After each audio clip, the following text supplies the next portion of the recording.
일론 머스크가 2주 전에 한국 회사한테 전화를 걸었대요. 폴리실리콘 1조 원짜리 계약이라고요. 근데 이 뉴스의 본론은 규모가 아니에요. 본론은 따로 있습니다.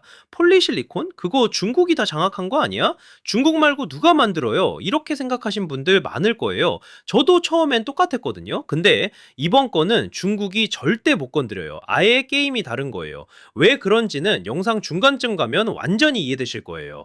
2026년 4월 14일이었어요. 국내 언론이 단독으로 때렸어요. 스페이스X가 OCI 말레이시아 자회사랑 단연 폴리실리콘 공급 계약을 논의 중이라고요. 소식이 뜨자마자 OCI가 바로 상한가를 찍었어요. 하루 만에 25% 가까이 뛴 거죠. 그만큼 시장이 놀란 거고요. 근데 저는 이걸 좀 다른 각도에서 보고 싶어요. 이 계약의 핵심은 왜 한국이었나예요. 스페이스X가 중국 다 나디두고 굳이 한국까지 온 이유가 있거든요. 이 질문 붙잡고 같이 풀어봐요. 그리고 머스크가 정말 원한 건 태양광이 아니에요. 태양광은 껍데기고요. 속에 있는 그림이 훨씬 더 크거든요. 이것도 머릿속에 같이 걸어두세요. 스타링크 아시죠? 지구 저궤도에 위성을 쫙 깔아서 인터넷을 뿌리는 그 네트워크요. 지금 이미 8,000기 넘게 올라가 있고요. 목표는 10,000기를 훨씬 넘어요. 그런데 다음 세대 V3 위성은 크기부터 달라요. 태양광 패널 한 면이 250제곱미터거든요. 농구장 반개 크기를 통째로 우주에 띄우는 거죠. 이걸 10,000개 띄운다고 해요. 250 곱하기 만, 250만 제곱미터. 여의도 넓이에 가까운 태양광을 우주에 심는 거예요. 국제 우주정거장 100배예요. 우주에 공장을 세우는 게 아니라 우주 자체를 발전소로 바꾸는 중이에요. 머스크가 작년부터 계속 말하는 게 있어요. 우주에 AI 데이터 센터를 띄우겠다. 전력 제약이 없고 냉각이 공짜라는 거죠. 그 전초전이 바로 이 폴리 계약이에요. V3 위성 한 대가 V2 미니보다 전송량이 10배예요. 그만큼 전기도 훨씬 더 먹어요. 그래서 태양광이 10배로 커지는 거예요. 단순한 인터넷 위성이 아니에요. 근데 우주용 태양광은 지상용이랑 차원이 달라요. 태양 방사선을 직광으로 받고요. 영하 150도에서 영상 120도를 왔다 갔다 하거든요. 그러면서 20년을 버텨야 해요. 폴리실리콘이 뭐냐면요. 모래에서 뽑아낸 순도 99.9999%짜리 실리콘 덩어리예요. 태양광 패널의 기초 원료고요. 반도체 칩도 여기서부터 시작해요. 현대전자의 출발선이에요. 근데 순도가 0.0001%만 내려가도 발전 효율이 확 떨어져요. 우주에선 고장나면 수리기사가 올라갈 수가 없잖아요. 순도 하나가 위성 20년 수명을 결정해버리거든요. 정리하면 이런 상황이에요. 중국산 폴리는 미국 법상 못 쓰고요. 지상용 범용 폴리는 우주 스펙에 안 맞고요. 머스크 입장에선 공급선 찾기가 여간 까다로운 게 아닌 거죠. 여기서 충격 사실 하나 갑니다. 전 세계 폴리실리콘의 몇 퍼센트가 중국산인지 아세요? 93.5%예요. 태양광 패널 100개 중 94개가 중국 폴리로 만들어진다는 뜻이에요. 솔직히 94라는 숫자보다 더 무서운 건 이거예요. 이 구조가 10년 넘게 안 바뀌어 왔다는 거예요. 중국이 손만 놓으면 세상이 태양광을 못 만드는 구조거든요. 전 세계 폴리 제조사 톱 10 중에 9개가 중국 회사예요. 퉁웨이, GCL, 다쿠, 신터 이름부터 생소하시죠? 그만큼 중국 중심 시장이에요. 여기서 반전이 있어요. 이 중국 폴리 94%는 전부 태양광용 범용 등급이거든요. 가격 싸고 양 많고 딱 거기까지입니다. 중국 범용 폴리는 순도 6N, 6,9이에요. 99.9999%. 근데 한국 독일 프리미엄은 9N, 11N까지 가요. 순도가 1000배 넘게 차이 나요. 이게 2022년에 법으로 굳어졌어요. UFLPA라는 법인데요. 신장 지역에서 만든 폴리실리콘은 미국 수입 전면 금지예요. 근데 신장이 전 세계 폴리 절반을 만들거든요. 이 법으로 미국 세관이 막은 물량이 39억 달러어치예요. 81%가 반도체랑 태양광 관련이에요. 북경에서 컨테이너가 쌓여 있는 거예요. 스페이스X는 미국 회사잖아요. 일론은 트럼프 측근이고요. 중국산 쓴다? 정치적으로 아예 불가능이에요. 그럼 중국 빼고 쓸 수 있는 폴리는 대체 몇 개나 있을까요? 한 손으로 꼽아도 손가락이 남아요. 농담이 아닙니다. 이 시점에서 머스크의 선택지가 확 좁아지는 거죠. 비중국 폴리 제조사는 딱 세 곳뿐이에요. 독일 바커, 미국 햄로, 한국 OCI. 이 3강이 사실상 전부예요. 이 세 곳이 아니면 우주용 폴리를 대량으로 공급할 곳이 아예 없어요. 아니, 미국 햄록은요, 주력이 반도체용이거든요. 태양광용 대량 공급 여력이 거의 없어요. 스페이스X가 원하는 물량을 못 대줍니다. 독일 바커는 유럽 공급에 완전 몰빵 중이에요. 캐파 여력이 없어요. 게다가 최근엔 감산까지 하고 있어서 증설 계획이 없어요. 결국 남는 게 OCI 하나예요. 이게 첫 번째 답이에요. 머스크가 한국으로 온 건 선택이 아니라 유일한 선택지였던 거예요. OCI가 어떤 회사인지 짧게 볼게요. 1959년에 설립된 한국 화학회사고요. 2010년대 초반에 세계 3위 폴리 제조사였어요. 그땐 진짜 잘 나가던 시절이었죠. 근데 2018년쯤 중국 업체들이 덤핑을 시작하면서 직격탄을 맞아요.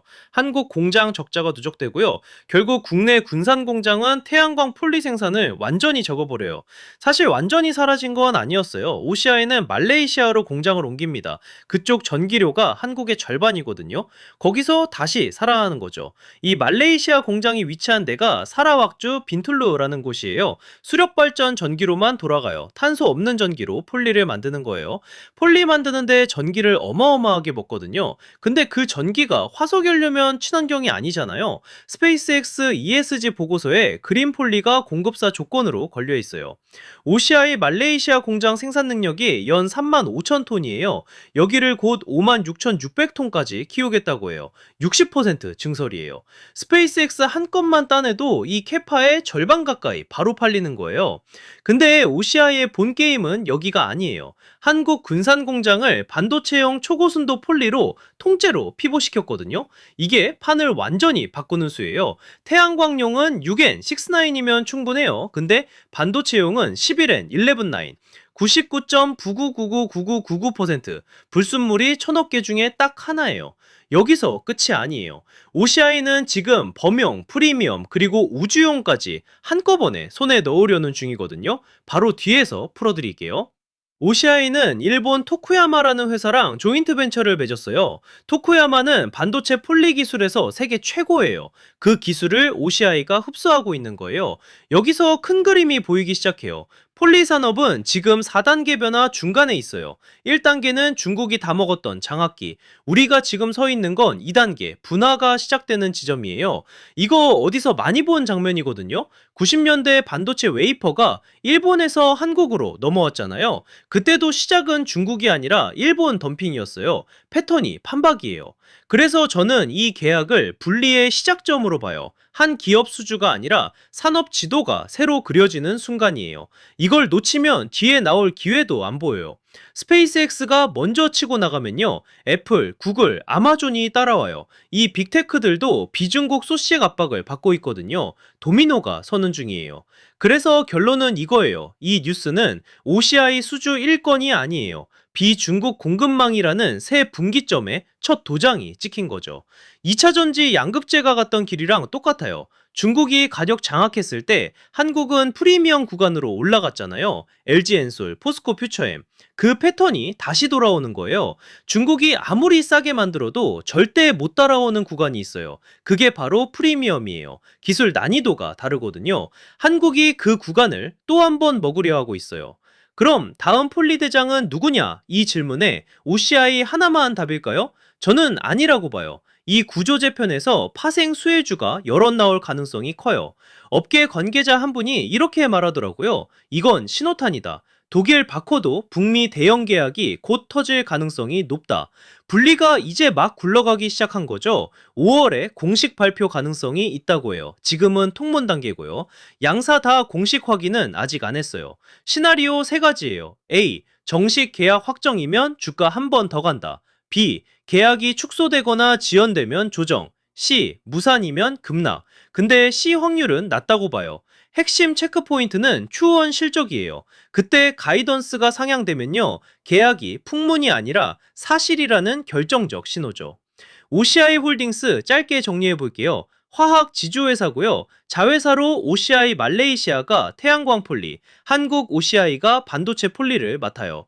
이 구조 하나만 기억하시면 돼요. 비중국 3강, 캐파 비교예요. OCI 3만 5천 톤, 바커 8만 톤, 햄록 3만 5천 톤. 근데 햄록은 반도체 중심이라 실질 태양광 캐파는 훨씬 작아요. 수어트로 정리해 볼게요. 강점은 범용이랑 프리미엄 둘 다 가능. 약점은 캐파가 아직 작은 편, 기회는 연쇄수주, 위협은 중국 덤핑 재개예요. 리스크도 짚어야죠. 첫째, 중국 덤핑 재개. 둘째, 스페이스X 일정 지연. 셋째, 환율 변동. 이 세 가지는 계속 추적해야 해요. 증권가에서도 의견이 갈려요. 낙관론은 단연 대형 계약이 사실상 확정적이다. 신중론은 아직 공식 발표 전이니까 과열 조심하자. 둘 다 일리 있어요. 제가 이 영상 초반에 말한 거 기억나시죠? 대학 액수는 잊어버리셔도 된다고요. 그 이유가 이제 선명하게 보이실 거예요. 이 뉴스의 본질을 한 줄로 요약하면 이거죠. 폴리 공급망이 두 개로 쪼개지는 순간, 한쪽은 중국 범용, 다른 쪽은 비중국 프리미엄. 저는 이렇게 봐요. 2026년은 비중국 프리미엄 폴리의 원년이에요. 지금 벌어지는 일은 앞으로 10년 공급망의 출발선이에요. 지켜볼 가치가 있어요. 앞으로 폴리 뉴스 보시면 꼭 이걸 물어보세요. 중국인가 비중국인가? 범용인가 프리미엄인가? 이거 하나만 봐도 기회가 선명하게 보여요.